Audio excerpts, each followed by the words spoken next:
إن الحمد لله نحمده ونستعينه ونستغفره ونعوذ بالله من شرور أنفسنا ومن سيئات أعمالنا.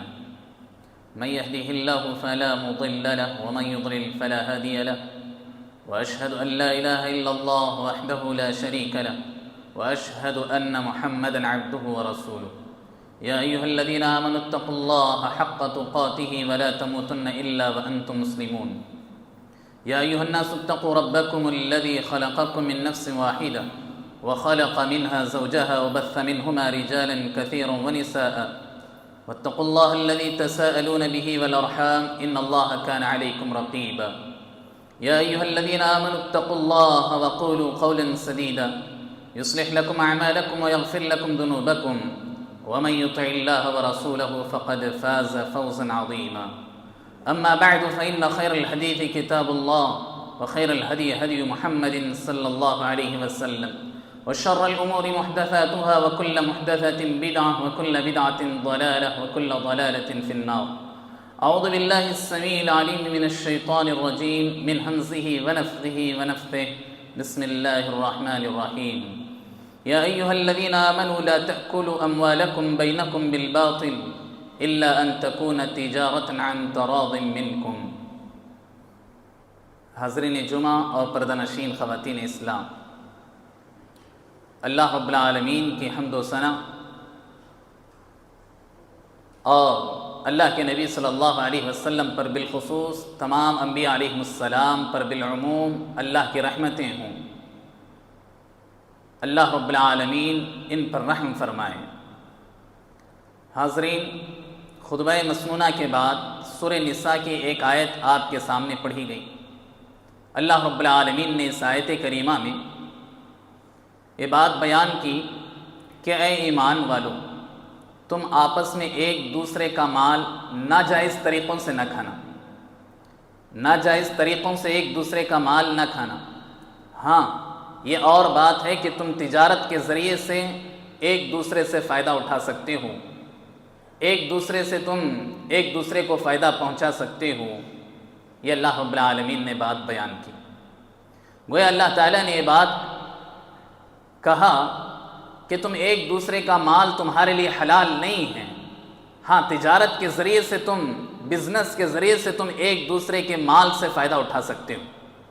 فائدہ حاصل کرنے کے لیے تم اس سے مال خرید سکتے ہو، پھر کسی اور کو اس سے زیادہ میں تم بیچ سکتے ہو. گویا اس طرح ایک دوسرے کے مال سے آپس میں رضامندی کے بعد جو تم فائدہ حاصل کرتے ہو یہ تمہارے لیے جائز ہے، اللہ تعالیٰ نے کہا. حاضرین، پچھلے خطبے میں ہم نے آپ کے سامنے بات ذکر کی تھی کہ کمانا کھانا ایک عبادت ہے.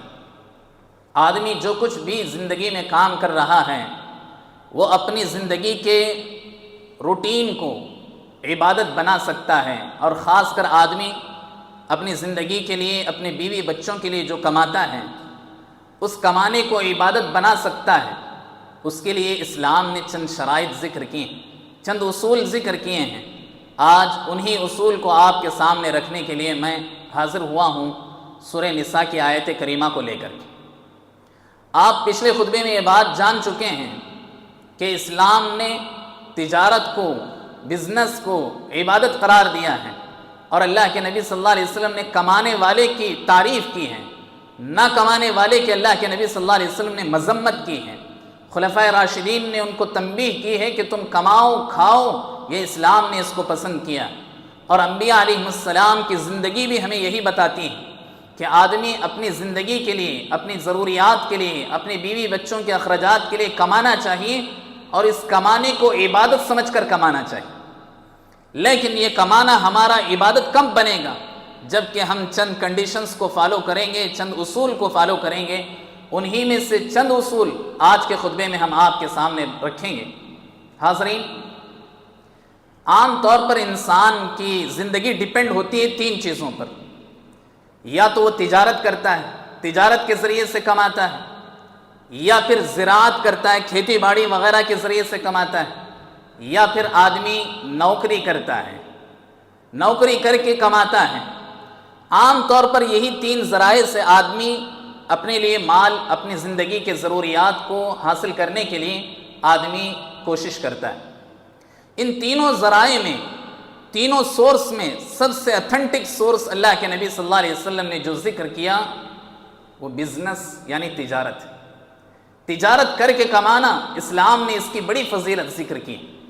حالانکہ نوکری بھی کوئی غلط بات نہیں، یا نوکری کی فضیلت نہیں، ایسی بات نہیں، لیکن ان تینوں چیزوں میں اسلام نے جس کو سب سے زیادہ جو ہے فضیلت دی ہے وہ تجارت ہے۔ ورنہ نوکری بھی اللہ کے نبی صلی اللہ علیہ وسلم نے خود کی۔ اللہ کے نبی صلی اللہ علیہ وسلم دوسروں کی بکریاں چراتے تھے چند درہموں کے بدلے میں، ماہانہ کسی کی بکریاں چرا کر کے ان سے چند درہم حاصل کرتے تھے، گویا اللہ کے نبی صلی اللہ علیہ وسلم نوکری کرتے تھے۔ نوکری کرنے کی بھی اپنی جگہ اجازت، فضیلت ہے، لیکن تجارت کی بات اپنی اور ہے۔ اسی طرح زراعت، کھیتی باڑی کرنا بھی اسلام نے اس کی اجازت دی، بلکہ یہ ایک عبادت ہے۔ اللہ کے نبی صلی اللہ علیہ وسلم نے فرمایا کہ تم کھیتی باڑی کر کے انسانوں کو فائدہ پہنچاؤ۔ کھیتی باڑی جو لوگ کرتے ہیں یقیناً وہ ان کا احسان تمام انسانوں پر ہوتا ہے، کیونکہ بڑی محنت و مشقت کے بعد آدمی جو ہے یعنی زراعت کرتا ہے، کھیتی باڑی کرتا ہے، اس کے بعد جو ہے غلہ نکلتا ہے مارکیٹ میں لا کر کے اپنی نارمل قیمت میں وہ بیچ کر چلا جاتا ہے، جس سے انسانوں کو فائدہ ہی فائدہ ہوتا ہے، اور انسانوں کے کھانے کا ذریعہ جو ہے یہ بنتے ہیں۔ اس لیے اسلام نے کہا کہ اگر تمہارے پاس ایسی زمین ہے، صحیح مسلم کی روایت ہے، اللہ کے نبی صلی اللہ علیہ وسلم نے فرمایا اگر تمہارے پاس ایسی زمین ہے، ایسے جو ہے زمین ہے جو کاروبار کے لیے یعنی جو زراعت کے لیے ہو سکتی، بہت نرم زمین ہو اور اس کے ذریعے سے زراعت تم کر سکتے ہو، تو تم خود اس میں زراعت کرو، اللہ کے نبی صلی اللہ علیہ وسلم نے فرمایا۔ اور اگر تم اس میں زراعت نہیں کر سکتے تو اسے بنجر بنانے نہ دو، یعنی یہ کہ اسے بیکار نہ چھوڑو، بلکہ کسی اور کو دو تاکہ وہ اس کے ذریعے سے وہ زراعت کر سکیں، کھیتی باڑی کر سکیں۔ اللہ کے نبی صلی اللہ علیہ وسلم کا حکم ہے۔ اس لیے جس کے پاس بھی زمین ہو، کاشت کے قابل ہو، زراعت کے قابل ہو، کھیتی باڑی کے قابل ہو، ایسی زمین کو بنجر نہیں چھوڑنا چاہیے، اللہ کے نبی صلی اللہ علیہ وسلم نے منع فرمایا۔ اسی طرح اللہ کے نبی صلی اللہ علیہ وسلم نے فرمایا کہ اگر تم دیکھو کہ تمہارے ہاتھ میں ایک پودا ہے، تمہارے ہاتھ میں ایک درخت ہے یا ایک پودا ہے، ایک پلانٹ ہے، اور تم دیکھ رہے ہو کہ قیامت قائم ہو رہی ہے، قیامت کی وہ بڑی نشانی بھی ظاہر ہو رہی ہے جس کے اللہ کے نبی صلی اللہ علیہ وسلم نے وضاحت کی، ایسی قیامت بھی اگر قائم ہو رہی ہے، تھوڑی دیر بعد تمہارے ہاتھ میں پلانٹ ہے تو اس کو اللہ کے نبی صلی اللہ علیہ وسلم نے فرمایا زمین میں اسے گاڑ دو، تاکہ اس سے جتنی دیر فائدہ مل سکے دنیا کو فائدہ ملے گا۔ اسی طرح اللہ کے نبی صلی اللہ علیہ وسلم نے فرمایا حدیث میں کہ اگر تمہارے پاس زمین ہے تو اس میں کچھ پھل فروٹ کے تم درخت لگا دو، تاکہ اگر تم کم سے کم فائدہ نہ اٹھاؤ تو یہ چرند و پرند کھا کر کے تمہیں دعائیں دیں گے۔ اللہ کے نبی صلی اللہ علیہ وسلم نے فرمایا تمہارے لیے صدقہ ہی صدقہ ہے، اگر وہ جو ہے پرندے کھا لیتے ہیں، جانور کھا لیتے ہیں، تمہارے ناریلوں کو خراب کرتے ہیں، تمہارے ناریل جو ہے کھا لیتے ہیں، تمہارے جو بیج ہیں اسے کھا لیتے ہیں، تو پھر اس سے تم مایوس نہیں ہونا چاہیے۔ اللہ کے نبی صلی اللہ علیہ وسلم نے فرمایا تمہارے لیے صدقہ ہی صدقہ ہے، اس کا نقصان ہونا بھی تمہارے لیے صدقہ ہے، پرندوں کو کھا لینا بھی صدقہ تمہارے لیے صدقہ ہے، اس سے تمہارے علاوہ کسی غریب کا فائدہ پہنچنا بھی تمہارے لیے صدقہ ہے۔ اللہ کے نبی صلی اللہ علیہ وسلم نے گویا کھیتی باڑی زراعت کو بھی بڑی اہمیت دی، لیکن تجارت اپنی جگہ بہت اہمیت کا حامل ہے۔ کیوں؟ اس کے لیے صرف ایک بات آپ یاد رکھیں، اسلام کی آپ تاریخ اٹھا کر دیکھیں، اسلام کی تاریخ میں اسلام جتنا بھی پھیلا اور سب سے زیادہ اللہ رب العالمین نے تاجروں کے ذریعے سے اسلام کو پھیلایا۔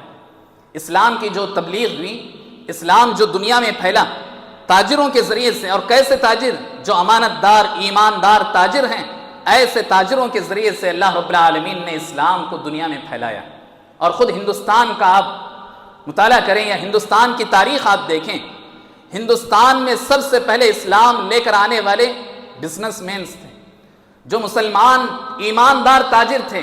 ملبار کے علاقے میں، جو کیرلا کا علاقہ ہے، اس علاقے میں سب سے پہلے ہندوستان میں اسلام آیا، اور اسلام کو لے کر آنے والے مسلمان ایماندار امانت دار تاجر تھے۔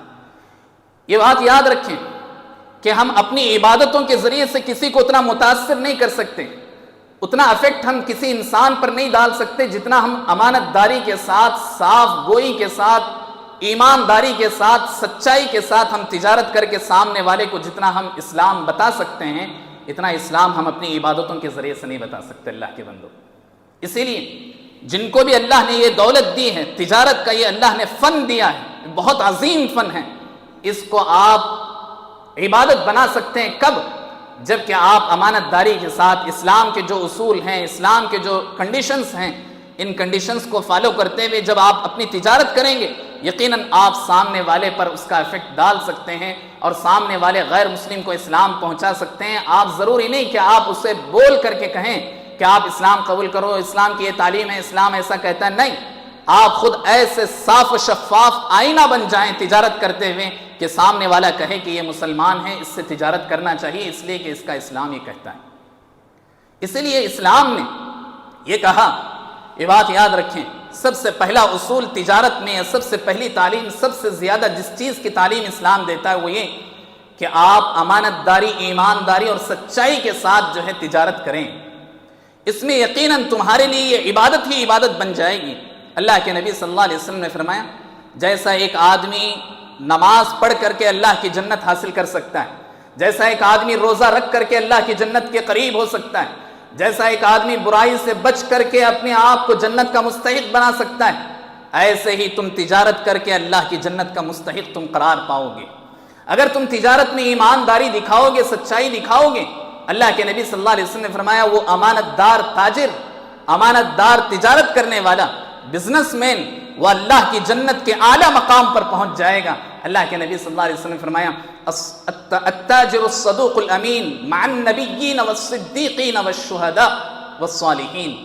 اللہ کے نبی صلی اللہ علیہ وسلم نے فرمایا جو امانت دار تاجر ہے، جو اس فیلڈ میں رہتے ہوئے امانت داری کے ساتھ، ایمانداری کے ساتھ، سچائی کے ساتھ جو تجارت کرے گا، ایسا تاجر کل قیامت کے دن اللہ رب العالمین کی جنت الفردوس میں ہوگا، جہاں اللہ رب العالمین نے نبیوں کو رکھا، جہاں صدیقین کو رکھنے والا ہے، شہداء کو اللہ رب العالمین رکھنے والا ہے۔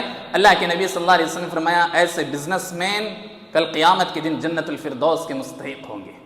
تو جیسا ایک عبادت گزار اپنی زندگی بھر عبادت کر کے اللہ کی جنت کا مستحق ہو سکتا ہے، ویسے آپ تجارت کر کے اللہ کی جنت کا مستحق بھی ہو سکتے ہیں اور اپنی زندگی کے ضروریات کو آپ عبادت میں تبدیل کر سکتے ہیں۔ اسی لیے اللہ کے نبی صلی اللہ علیہ وسلم نے اس کی جتنی بڑی فضیلت بیان کی ہے، اتنا ہی بڑا یہ جو ہے چیلنج ہے زمین پر، یعنی اتنا ہی بڑا یہ چیلنج ہے آپ کے لیے مارکیٹ میں کہ جہاں جھوٹوں کی جو ہے بستی ہو، جہاں صرف جھوٹوں کی چلتی ہو، جھوٹوں کی جہاں جو ہے تجارت جو ہے آگے بڑھتی ہو، ایسے میں آپ ایک سچے انسان بن کر، امانت دار انسان بن کر تجارت کریں، یہ بہت ہی عظیم عبادت ہے، یہ بہت ہی بڑا چیلنج ہے دنیا کا۔ اور اسی چیلنج کے ذریعے سے اللہ کے نبی صلی اللہ علیہ وسلم نے اتنی بڑی خوشخبری سنائی۔ آپ دیکھیں اللہ کے نبی صلی اللہ علیہ وسلم نے فرمایا ثلاثة لا يكلمهم الله ولا ينظر إليهم يوم القيامة ولا يزكيهم ولهم عذاب أليم۔ اللہ کے نبی صلی اللہ علیہ وسلم نے فرمایا تین طرح کے لوگ ایسے ہیں، تین قسم کے لوگ ایسے ہیں جن کی طرف اللہ رب العالمین کل قیامت کے دن نہیں دیکھے گا، نظر رحمت نہیں کرے گا، نہ ہی اللہ تعالیٰ ان سے بات کرے گا اور نہ ہی اللہ تعالیٰ ان کو گناہوں سے پاک کرے گا۔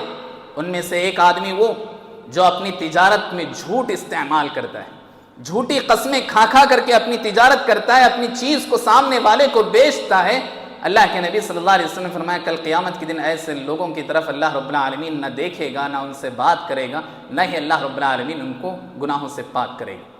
اس میں دو رائے نہیں، اس میں شک نہیں، اس میں ڈاؤٹ نہیں کہ یہ چیز ہمیں اپنی تجارت میں بہت زیادہ جو ہے نقصان کا باعث بن سکتی ہیں، لیکن اللہ کے نبی صلی اللہ علیہ وسلم کی حدیث یہ کہتی ہے کہ تمہاری تجارت اگر تمہیں عبادت بنانا ہے تو تمہیں سچائی کے ساتھ کام کرنا ہوگا، جھوٹ سے اپنے آپ کو دور رکھنا ہوگا۔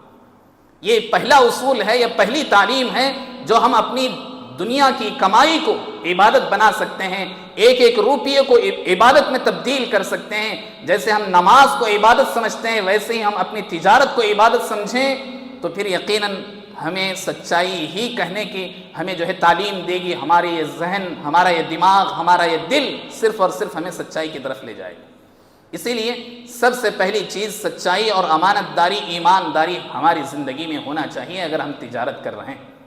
دوسرا اصول آپ یاد رکھیں کہ جو بھی ہم تجارت کر رہے ہیں، بزنس کر رہے ہیں، وہ تجارت یا بزنس حلال ہونا چاہیے۔ اگر ہماری یہ تجارت یا ہمارا یہ بزنس، ہمارا یہ کاروبار حلال ہوگا تبھی یہ عبادت بن سکتا ہے، ورنہ یہ ہمارے لیے جہنم میں لے جانے کا باعث بنے گا۔ اللہ کے نبی صلی اللہ علیہ وسلم نے فرمایا، حضرت جابر رضی اللہ عنہ راوی ہیں، صحیح بخاری کی روایت ہے، اللہ کے نبی صلی اللہ علیہ وسلم فرماتے ہیں کہ ان اللہ تعالی حرم بیع الخمر والمیتۃ والخنزیر والاصنام۔ آپ صلی اللہ علیہ وسلم نے فرمایا 4 چیزوں کی بیع تمہارے لیے حرام ہے۔ صرف 4 چیزیں نہیں، بلکہ اللہ کے نبی صلی اللہ علیہ وسلم نے ایک حدیث میں 4 چیزیں ذکر کی، ورنہ حرام تجارتیں بہت ساری ہیں جس کی تفصیل یہاں ذکر نہیں کی جا سکتی۔ لیکن یاد رکھیں، اللہ کے نبی صلی اللہ علیہ وسلم نے جو اصول ہمیں دیا، جو بھی کاروبار ہم کریں وہ حلال ہونا چاہیے۔ کاروبار کرنا عبادت ہے، یہ بات ٹھیک ہے، لیکن وہ کاروبار کا حلال ہونا بہت ضروری ہے، تبھی یہ ہماری تجارت عبادت بنے گی۔ اللہ کے نبی صلی اللہ علیہ وسلم نے کیا فرمایا؟ 4 چیزیں ذکر کرتے ہوئے کہا کہ اللہ رب العالمین نے تمہارے لیے حرم بیع الخمر، تمہارے لیے شراب کی تجارت کو اللہ تعالیٰ نے حرام کر دیا۔ شراب کی تجارت، مردار کی تجارت، خنزیر کی تجارت، اسی طرح اصنام یعنی بتوں کی تجارت کو اللہ تعالیٰ نے حرام کر دیا۔ یہ بات تو صاف ہے کہ ان چیزوں کی ہم تجارت تو نہیں کرتے، لیکن دیکھیں کہیں نہ کہیں ہم اس سے جڑے ہوئے ہوں گے، اس سے ہمیں اپنے آپ کو دور رکھنا ہوگا۔ مثال کے طور پر اللہ کے نبی صلی اللہ علیہ وسلم نے جو سب سے پہلی چیز کہی، شراب کی تجارت حرام ہے۔ صرف تجارت کرنے والا، لین دین کرنے والا حرام نہیں کر رہا ہے، بلکہ اگر آپ کے پاس دکان ہے، آپ نے اسے رینٹ دیا تو آپ نے حرام کھایا ہے، آپ حرام کی بیع کر رہے ہیں، آپ جو کما رہے ہیں اس رینٹ سے، یہ رینٹ تمہارے لیے حرام ہے، اللہ کے نبی صلی اللہ علیہ وسلم فرما رہے ہیں۔ گویا تجارت میں کہیں نہ کہیں اگر حرام چیز ہماری مل رہی ہے کسی نہ کسی لنک سے، تو پھر یہ ہماری پوری تجارت کو حرام کر دے گی، اسی لیے ہمیں دور رہنا چاہیے۔ اسی طرح آپ دیکھیں میتہ، مردار کی تجارت اللہ کے نبی صلی اللہ علیہ وسلم نے حرام کر دیا۔ آج بہت سارے لوگ جو ہے مری ہوئی مرغی کو بھی کسی نہ کسی کو بیچ کر کے کمانے کی کوشش کرتے ہیں، کسی کو نہ صحیح، کسی مسلمان کو تو کم سے کم نہیں بیچتے، کسی غیر مسلم کو یا تو بیچتے ہیں یا تو دیتے ہیں۔ اللہ کے نبی صلی اللہ علیہ وسلم نے فرمایا دونوں چیزیں جائز نہیں۔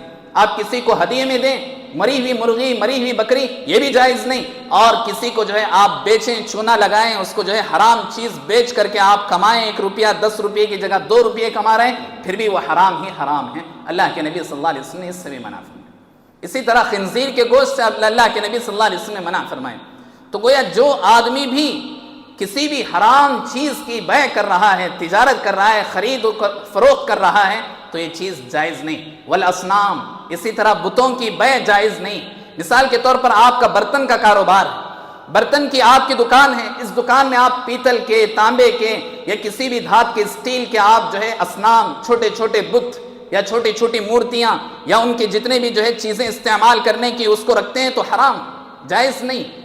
اسی طرح آپ کی ایسی کوئی دکان ہے جس سے جو ہے جوا وغیرہ کھیلنے والی چیزیں آپ کے دکان میں ملتی ہیں، تو اس چیز کی بیع حرام ہے، جائز نہیں ہے۔ تو جو بیع بھی ہم کریں وہ حلال ہونا چاہیے، تبھی چل کر اللہ رب العالمین آپ کو جنت الفردوس میں اعلیٰ ترین مقام نصیب فرمائے گا۔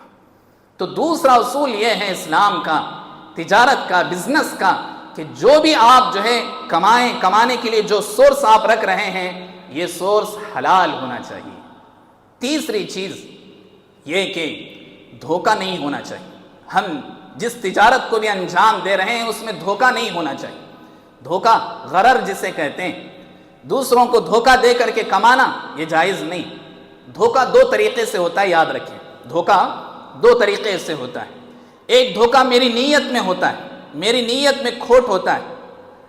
وہ دھوکہ ایسا کہ میں یہ چاہتا ہوں کہ میرے پاس جو چیز ہے یہ نقصان دینے والی چیز ہے، اگر میں اس کو آج نہیں بیچوں گا تو یہ کل کے دن میرے لیے نقصان کا باعث بنے گی، اس لیے میں اسے بیچنے کے لیے میری نیت خراب ہوتی ہے اور اسے چمکا کر کے، اسے اچھا کر کے، اسے اچھے کور پہنا کر کے یا اچھا رکھ کر کے میں اسے اچھے ڈیکوریٹ کر کے وہ چیز کو بیچنے کی کوشش کرتا ہوں، حالانکہ میرا دل یہ کہتا ہے کہ اس میں خلل ہے، اس خلل کو سامنے والے کو نہ بتا کر کے بیچنا یہ حرام ہے، یہ دھوکہ ہے، یہ میری نیت کا خلل ہے، خرابی ہے۔ اس لیے جس چیز کو بھی بیچیں اس کی اچھائی یا برائی جو چیز بھی ہے پوری طرح اسے واضح کر کے سامنے والے کو آپ دیں گے، یقیناً یہی چیز دھوکے سے خالی ہے، دھوکے سے خالی ہے۔ ایسی چیز یاد رکھیں، یعنی اللہ کے نبی صلی اللہ علیہ وسلم نے فرمایا کہ ایسا نہیں کہ جو چیز تم بیچ رہے ہو تمہارا دل یہ کہتا ہے کہ اس میں فلاں خرابی ہے، اسے نہ دکھا کر کے نہ بتا کر کے بیچتے ہو، یہ جائز نہیں ہے، حرام ہے۔ اللہ کے نبی صلی اللہ علیہ وسلم ایک مرتبہ مارکیٹ میں گزر رہے تھے، اللہ رب العالمین نے الہام کیا، اللہ کے نبی صلی اللہ علیہ وسلم کو وحی کے ذریعے بتایا کہ یہ سامنے والا غلہ بیچ رہا ہے، اپنا مال بیچ رہا ہے، اپنا اناج بیچ رہا ہے، لیکن لوگوں کو دھوکہ دے رہا ہے۔ اللہ کے نبی صلی اللہ علیہ وسلم کو بتایا گیا، اللہ کے نبی صلی اللہ علیہ وسلم ایک غلے والے کی دکان پر گئے، جا کر کے اس کے غلے میں ایک تھیلے میں ہاتھ ڈالا تو دیکھا کہ اوپر سے سوکھا ہوا اناج ہے، اندر بھیگا ہوا اناج رکھا ہوا ہے۔ لوگوں کو اپنے قریب کرنے کے لیے، تجارت کے لیے اپنے قریب کرنے کے لیے، لوگوں کو سامنے لانے کے لیے وہ اوپر سے سوکھا ہوا اناج رکھا ہوا ہے لیکن اندر بھیگا ہوا اناج ہے۔ اللہ کے نبی صلی اللہ علیہ وسلم نے ہاتھ ڈال کر اناج نکالا، کہا یہ کیا بات ہے، کیا ہوا، کیوں ایسا کر رہے ہو؟ اس نے کہا اللہ کے نبی کل رات بارش ہو گئی، اس لیے اللہ کے نبی یہ میں جو ہے اس غلے کو جلد سے جلد بیچنا چاہتا ہوں، اس لیے میں نے ایسا کیا۔ اللہ کے نبی صلی اللہ علیہ وسلم نے فرمایا من غشنا فلیس منا، من غشنا فلیس منا، تمہاری نیت میں کھوٹ ہے، تمہاری نیت میں خرابی ہے، اسی لیے تم نے دھوکہ لوگوں کو دینے کی کوشش کی ہے، تم ہم میں سے نہیں ہو کا مطلب یہ ہے کہ تم مومن نہیں ہو سکتے، تم اپنے آپ کو کتنا ہی اچھا دکھا رہے ہو لیکن تم مومن نہیں ہو سکتے اس لیے کہ تم دھوکہ دے رہے ہو۔ تو ہماری نیت میں خرابی نہیں ہونی چاہیے، اور اسی طرح بیع غرر بھی نہیں ہونا چاہیے، جس چیز کو ہم بیچ رہے ہیں اس میں بھی دھوکہ نہیں ہونا چاہیے۔ مثال کے طور پر محدثین نے اس کی مثال دی کہ مثال کے طور پر ایک گائے ہے، اس کے تھن دودھ سے بھرے ہوئے ہیں، پوری طرح بھرے ہوئے ہیں، لبالب بھرے ہوئے ہیں۔ آپ سے میں کہہ رہا ہوں کہ یہ دودھ جتنا بھی اس میں ہے آپ اسے 500 روپے میں لے لیجئے، پورا دودھ آپ نکال لیجئے۔ یہ چیز جائز نہیں جب تک اس چیز کی مقدار نہ معلوم ہو، کتنے لیٹر ہے یہ معلوم نہیں، تب تک آپ اس کی بیع نہ کر سکتے ہیں، نہ لے سکتے ہیں اور نہ آپ بیچ سکتے ہیں۔ اللہ کے نبی صلی اللہ علیہ وسلم نے اس سے منع فرمایا۔ اسی طرح آپ ایک اور مثال دیکھ لیں کہ آپ مچھلی کا تالاب میں آپ مچھلی پالتے ہیں، مالک کے پاس میں جا کر کہہ رہا ہوں کہ یہ 2 لاکھ روپے میں یہ پورے جو ہے مچھلیاں مجھے دے دو، تو وہ جو ہے مجھے دے دیتا ہے، جائز نہیں، اس لیے کہ مجھے بھی نہیں معلوم کہ اس میں کتنے کلو مچھلیاں ہیں، یا اسے بھی نہیں معلوم کہ اس میں کتنے کلو ہیں۔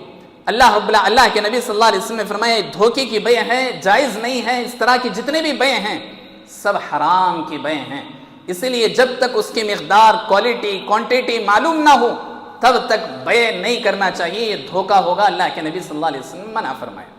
اسی طرح اللہ کے نبی صلی اللہ علیہ وسلم نے فرمایا کہ لا ضرر ولا ضرار، خود بھی نقصان نہ اٹھانا، دوسروں کو بھی نقصان نہ پہنچانا۔ یعنی یہ کہ آدمی جب تجارت کرتا ہے اس مقصد سے کہ میں بھی 4 پیسے کماؤں، سامنے والے کو بھی فائدہ ہو سکے، دونوں کے فائدے کے لیے تجارت ہوتی ہے، لیکن میں یہ چاہتا ہوں کہ صرف فائدہ میرا ہو، سامنے والے کا بھلا نقصان ہو جائے، ایسا جائز نہیں ہے، اسلام نے اس کو جائز قرار نہیں دیا۔ اس کی مثال محدثین نے ذکر کی، مثال کے طور پر آدمی کے پاس زمین ہے، آم کا ایک باغ ہے، آم کے درخت اس میں لگے ہوئے ہیں، 100 درخت لگے ہوئے ہیں۔ آدمی کہتا ہے 3 سال کے لیے آپ اسے لے لیجئے، 5 لاکھ روپے دے دیجئے۔ 3 سال کے لیے میں جو زمین لے رہا ہوں، آم کے درخت کی زمین، یہ جائز نہیں ہے، اس لیے کہ مجھے نہیں معلوم کہ کون سے سال کتنے پھل نکلنے والے ہیں، کتنی چیز اس میں نکلنے والے ہیں، کتنے کلو نکلنے والے ہیں، ایسی چیز جائز نہیں۔ بہت سارے لوگ اسی طرح جو ہے ناریل کے درخت بیچتے ہیں، 100 درخت آپ کے پاس ہیں، آپ نے 10 سال کے لیے ایک کو دے دیا، 5 سال کے لیے ایک کو دے دیا، اتنے لاکھ روپے فکس ڈپازٹ آپ لے رہے ہیں، جائز نہیں، حرام ہے بھائی، حرام ہے۔ کیوں؟ اس لیے کہ ابھی آپ کو معلوم ہی نہیں کہ اس میں کیا نکلنے والا ہے، کتنا نکلنے والا ہے۔ مثال کے طور پر آپ نے 5 لاکھ روپے میں وہ 100 جو ہے درخت دے دیے، ایک ہی سال کے اندر وہ 10 لاکھ روپے مثال کے طور پر کما لیا، تو دوسرے سال میرے دل میں آئے گا کہ ایک ہی سال میں 10 لاکھ روپے کما لیا، دوسرے سال کتنا کمائے گا، تیسرے سال کتنا کمائے گا، یہ غرر ہے، خود مجھے مالک کے لیے دھوکہ۔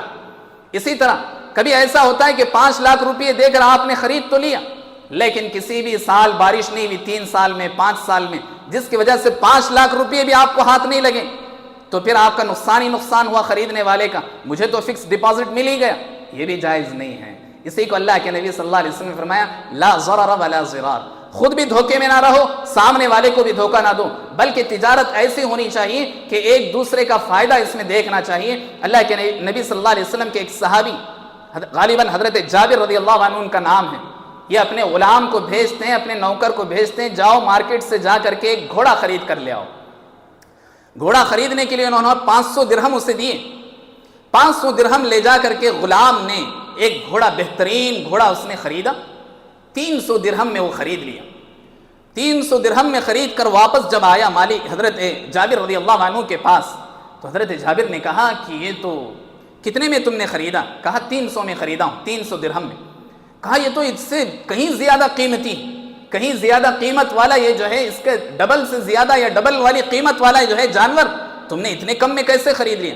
ہو سکتا ہے اس بیچنے والے کو یا تو کوئی مجبوری ہوگی یا پھر اس کو اس کا علم نہیں ہوگا کہ اس کی قیمت کیا ہونی چاہیے. چلو مجھے اس مالک کی طرف لے کر چلو. مالک کو ڈھونڈتے ہوئے چلے، غلام بھی چلا، حضرت جابر بھی چلے، یہاں تک کہ اس مالک تک پہنچ گئے. تو کہا کہ جو تم نے چیز بیچی ہے یہ چیز اتنے کی نہیں بلکہ 600 درہم کی ہونی چاہیے کم سے کم. اسی لیے حضرت جابر نے اپنی طرف سے 300 درہم اس کے ہاتھ میں تھماتے ہوئے کہا یا تو آپ اور 300 درہم لو یا پھر یہ گھوڑا تم واپس لے لو، اس لیے کہ یہ ایسا جائز نہیں. تو یعنی سامنے والے کو دھوکہ بھی نہیں دینا چاہیے، خود بھی دھوکے میں نہیں رہنا چاہیے. اسلام نے ایک بہت ہی اہم ضابطہ ہم اور آپ کو سکھایا. حاضرین، اسی طرح ہم اپنی تجارت کو عبادت بنا سکتے ہیں. کیسے؟ اللہ کے نبی صلی اللہ علیہ وسلم نے فرمایا جب تک چیز تمہارے ہاتھ میں کمپلیٹلی قبضے میں نہ آئے تب تک تم دوسروں کو نہیں بیچ سکتے. اور یہ تجارت بہت سارے لوگ کرتے ہیں، بہت سارے ایمان والوں کو، بہت سارے اچھے اچھے نمازی اس میں جو ہے مبتلا ہیں. کیسے؟ مثال کے طور پر ایک زمین ہے، آپ زمین کے کاروباری ہیں، آپ نے زمین ایک سے خرید لیا. مثال کے طور پر اس زمین کو آپ 1 کروڑ میں خریدنا، ابھی اس کو صرف 5 لاکھ روپے ایڈوانس دے کر کے آپ نے اس زمین کو خرید لیا. کسی اور کو آپ 1 کروڑ 20 لاکھ میں بیچ کر کے اس سے پیسہ لیتے ہیں اور لے کر کے اس کے 1 کروڑ روپے واپس کرتے ہیں اور 20 لاکھ روپے اپنے ہاتھ میں لے لیتے ہیں. حالانکہ آپ کے ملکیت میں وہ چیز آئی نہیں، آپ دوسروں کو بیچ رہے ہیں. جائز نہیں، حرام ہے ایسی بات، ایسے بات جائز نہیں. آپ نے ایک مثال کے ذریعے سے اس کو سمجھ لیا ہوگا. اس لیے آپ یاد رکھیں کہ جب تک مکمل ہمارا قبضہ ہمارے ہاتھ میں وہ چیز نہیں آئے گی ہم کسی اور کے ساتھ سودا نہیں کر سکتے. ہاں، آپ ابھی 5 لاکھ روپے دیے ہیں، ابھی 95 لاکھ اس کو دینا ہے، کچھ دن کے بعد آپ نے ٹائم دیا ہے، جب تک آپ اس کی قیمت اسے نہیں دیں گے تب تک اسے جو ہے کہیں گے کہ میں ابھی نہیں بیچ سکتا. جب آپ نے اس کی مکمل قیمت دے دی، پوری طرح اگریمنٹ کمپلیٹ ہو گیا، پھر آپ جا کر کے دوسرے آدمی کو 1.5 کروڑ میں بیچیے، اس سے زیادہ میں بیچیے، کوئی حرج نہیں، جائز ہے. یہ بات یاد رکھنا چاہیے، ایک اصول ہے اسلام کا. اسی طرح اللہ کے نبی صلی اللہ علیہ وسلم نے فرمایا کہ بیع و شراء کرتے ہوئے، خرید و فروخت کرتے ہوئے نرمی کو سامنے رکھنا چاہیے، گرم نہیں رہنا چاہیے، کبھی بھی نرمی کے ساتھ تجارت کرنا چاہیے. اسلام کا ایک اصول ہے، اسلام کی ایک تعلیم ہے. اللہ کے نبی صلی اللہ علیہ وسلم نے فرمایا رحم اللہ عبدا اذا باع سمحا اذا اشترى سمحا اذا اقتضى. اللہ کے نبی صلی اللہ علیہ وسلم نے فرمایا اللہ رب العالمین کی رحمت ہو اس آدمی پر جو آدمی بیچتے ہوئے بھی نرمی کے ساتھ بیچتا ہے، خریدتے ہوئے بھی نرمی کے ساتھ خریدتا ہے. جب 2 لوگوں کے درمیان جھگڑتے ہوئے، 2 لوگوں کے درمیان انصاف کرتے ہوئے بھی نرمی کے ساتھ کول انداز میں انصاف کرتا ہے، اللہ رب العالمین کے ایسے لوگوں پر رحمت ہو. اللہ کے نبی صلی اللہ علیہ وسلم فرمائے. مثال کے طور پر نرمی کے ساتھ کا مطلب کیا ہے؟ نرمی کے ساتھ کا مطلب یہ ہے کہ آپ جس کے پاس جا رہے ہیں خریدنے کے لیے، آپ نے چیز خرید لی. مثال کے طور پر آپ نے 5 کلو ٹماٹر خرید لی. جب آپ گھر لا رہے ہیں دیکھتے ہیں کہ اس میں 1-2 ٹماٹر خراب ہیں، جا کر آپ اسے 4 گالیاں سناتے ہیں کہ تم نے جو ہے خراب ٹماٹر میرے اس میں ڈال دیے. نہیں، ایسے وقت میں نرمی کے ساتھ کام لینا چاہیے. اسی طرح اگر آدمی ہم جا کر کسی سے خرید رہے ہیں، آپ بیچ رہے ہیں، بیچتے ہوئے پورے کریکٹ نہیں دینا چاہیے، کم بھی نہیں دینا چاہیے، کچھ جو ہے گرام زیادہ دے دینا چاہیے.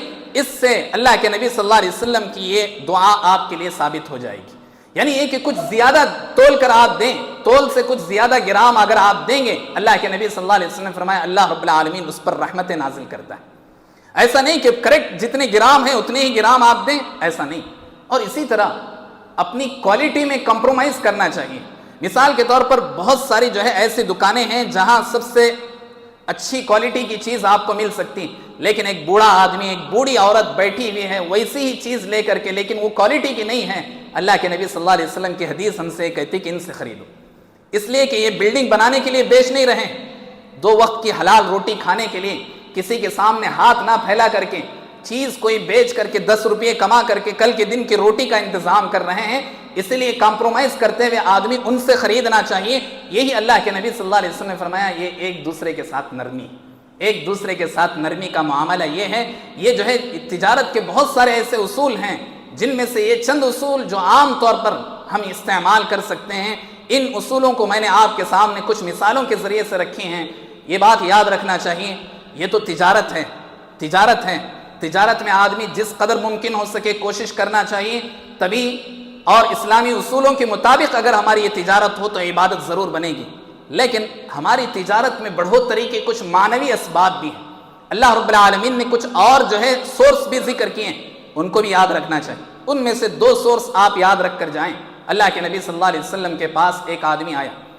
ایک آدمی آ کر اس نے کہا اللہ کے نبی میرا ایک بھائی ہمیشہ آپ کے پاس بیٹھ کر تعلیم حاصل کرتا ہے، اس کے اخراجات میں برداشت کرتا ہوں، اس کے گھر کا خرچ میں برداشت کر رہا ہوں، اس کے بیوی بچوں کے تمام جو ہے ضروریات کے مکمل ہونے کا سورس میں ہوں. اس سے کہیے کہ چل کر میرے ساتھ تجارت کریں، یہاں بیٹھ کر تعلیم حاصل کر رہا ہے اور اس کے بیوی بچوں کے اخراجات کا مسئلہ ہے. اللہ کے نبی صلی اللہ علیہ وسلم نے فرمایا لعلک ترزق بہ. یہ بات یاد رکھو کہ یہ شخص دین حاصل کر رہا ہے، علم حاصل کر رہا ہے، اللہ کے نبی کے ساتھ بیٹھا ہوا ہے، شاید کہ اللہ رب العالمین اس کی وجہ سے تمہاری تجارت چلا رہا ہے، ورنہ تمہاری تجارت نہ چلتی. کیا مطلب یہ کہ اللہ کے نبی صلی اللہ علیہ وسلم یہ تعلیم دے رہے ہیں کہ جہاں تم تجارت کر رہے ہو فائدہ حاصل کرنے کے لیے وہیں کچھ بیوہ عورتوں کو ڈھونڈو اور ان کے گھر راشن پہنچاؤ. کوئی یتیم کے سر پر ہاتھ رکھ لو، ان کی تعلیم کے اخراجات برداشت کر لو، ان کے اچھائی کا جو ہے تمہیں خیال رہنا چاہیے، ان کی زندگی کا خیال رہنا چاہیے. کچھ ایسے جو ہے بے یار و مددگار لوگ ہیں، ان تک تمہیں پہنچ کر ان تک اپنا جو ہے پیسہ، اپنی جو ضروریات، اپنی جو ہے چیزیں آپ پہنچا سکتے ہیں ان کو پہنچانا چاہیے. کیا ہوگا؟ اللہ کے نبی صلی اللہ علیہ وسلم فرماتے ہیں اس کی وجہ سے تمہاری تجارت میں بڑھوتری ہوگی، تمہارے بزنس میں زیادتی ہوگی، تمہارے اللہ تعالیٰ نفع میں جو ہے بڑھوتری کر دے گا. یہ اللہ کے نبی صلی اللہ علیہ وسلم کا وعدہ ہے، اللہ تعالیٰ کا وعدہ ہے. اسی طرح اللہ کے نبی صلی اللہ علیہ وسلم فرماتے ہیں کہ تم جتنی بھی اچھی تجارت کرو ساتھ ہی ساتھ تمہیں جو ہے اللہ کے راہ میں صدقہ کرنا چاہیے. اللہ کے نبی صلی اللہ علیہ وسلم نے فرمایا شوبوا بیعکم بالصدقہ، تم اپنی تجارت کے ساتھ ساتھ صدقے کو لازم پکڑو. اس لیے کہ تم کتنی بھی سچائی امانت داری کے ساتھ تجارت کر رہے ہو کہیں نہ کہیں شیطان تمہیں جو ہے گھیرے میں لے لیتا ہے، کہیں نہ کہیں شیطان تمہیں بہکا تو دیتا ہے.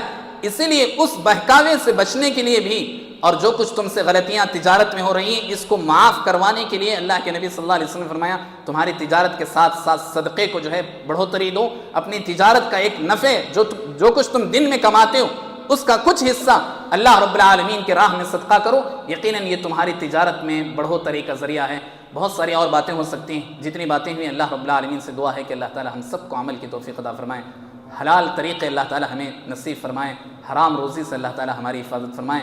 اللہ تعالی تمام مسلمانوں کے مسائل کو حل فرمائیں. اللہ تعالی تمام مسلمانوں کی زندگیوں میں برکتیں رحمتیں نازل فرمائیں. اللہ تعالی ہم میں جو بھی بیمار ہیں اللہ تعالی انہیں شفا یابی عطا فرمائیں. جن کو بھی جو بھی دوائیں دی جا رہی ہیں اللہ تعالیٰ ان کی دواؤں میں اثر عطا فرمائیں. جہاں بھی مسلمانوں پر ظلم و ستم ڈھائے جا رہے ہیں اللہ تعالیٰ مسلمان مظلوموں کی حفاظت فرمائیں. ظالموں کے حق میں ہدایت رکھا ہے تو ہدایت دے، ورنہ تہس نہس برباد کر دے.